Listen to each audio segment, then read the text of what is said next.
I have struggled to tell the idea that time is the fourth dimension, and to make it in a way that people would understand.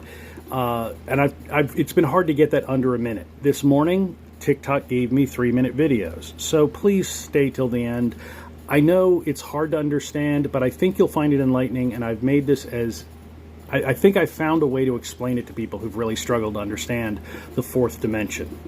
Okay, so this apple is a very special apple because it is sentient. We have granted it the awareness of its own existence. We have granted it memory.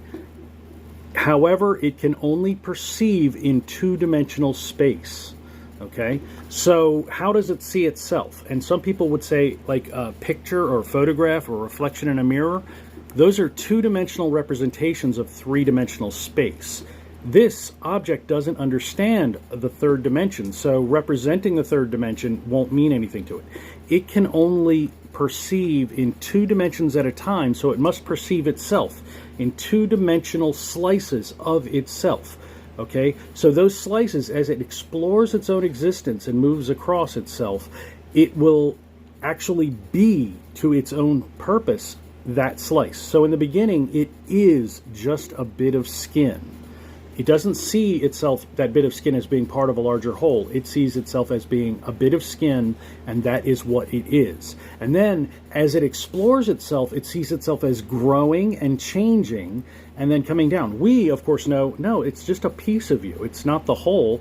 It doesn't see it that way, okay? So in the beginning, I am a bit of skin. I am a bit of skin and fruit. I am a bit of skin. I'm mostly fruit and a little bit of skin. I am almost all fruit. And then suddenly, I have seeds. I'm sentimental. I imagine the part when the apple has seeds, it would think that's a magical part of its existence. And then as it nears the end, though, it starts to get afraid because it will stop existing. The way it travels across the third dimension, exploring itself, it has no concept of anything beyond, and it will just cease to exist. Who can see the third dimension, go, no, you're there. You're there in the third dimension. You exist. You're not just slices. But it doesn't know that. It can't know that. So we are in four-dimensional space and time, and we can only perceive three dimensions. So how do we see that fourth dimension?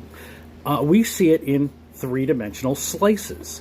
Okay, and each slice we call the present. And those slices stack up in our memory, and they become a construct we call time. And we conceive of ways where it might extend past our own existence because we don't want the universe to exist without us in it.